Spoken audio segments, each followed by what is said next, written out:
Yon. Nandito na naman tayo para magbigay ng tips para sa inyo. Ang gagawin nga pala natin ngayon ay yung tinatawag natin stucco or industrial finish. Ganito ako mag-stucco. Tara panoorin nyo.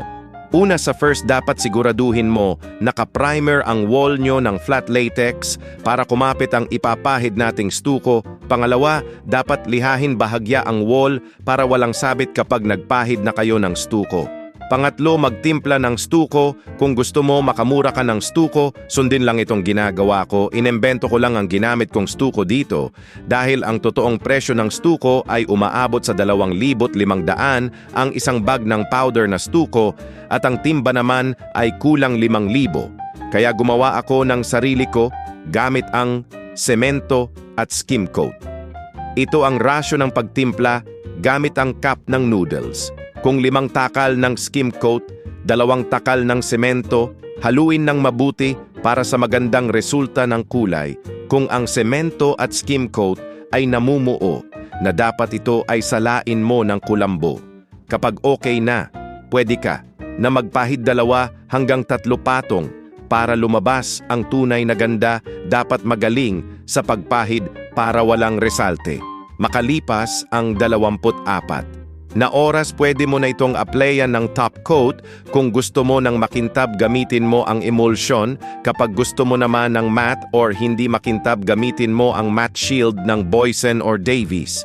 Bago mo ito applyan ng top coat, dapat lihahin mo ito bahagya gamit ang 240 grit ng liha at huwag didiinan para hindi makita ang scratch mark. 2 hanggang 3 patong ng top coat para matuwa naman ang nagpapagawa sa'yo at papaldo ka kapag ganito ang teknik mo kagaya ng ginagawa ko. Kung meron kang natutunan, waag mo naman kalimutan mag-like at mag-comment, share mo na din para marami ang makaalam. Kung gusto mo pa ng mga ganitong video, pwede mo puntahan ang YouTube channel ko na Bulacan Paintworks. Humayo kayo at magparami yoninan.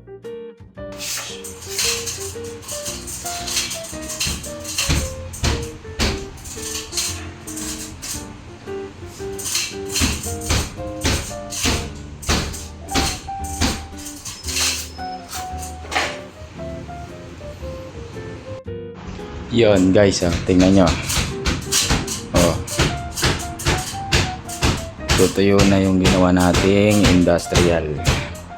Tara, lalapitan natin. Ayan o.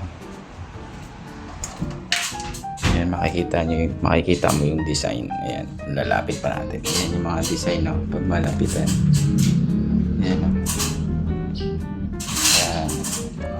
Liliyain na lang konti yan, tapos pagka niliyan ng konti yung mga naka-excess na mga sabit-sabit, kasi meron niya yung hagod ng paleta. Liliyain lang yan ng 240 o mas pino pa, no, para hindi namang madiin masyado, para medyo pumatag. Tapos top coat na. Ang gusto ng may-ari matte lang yan, napakaganda niyan.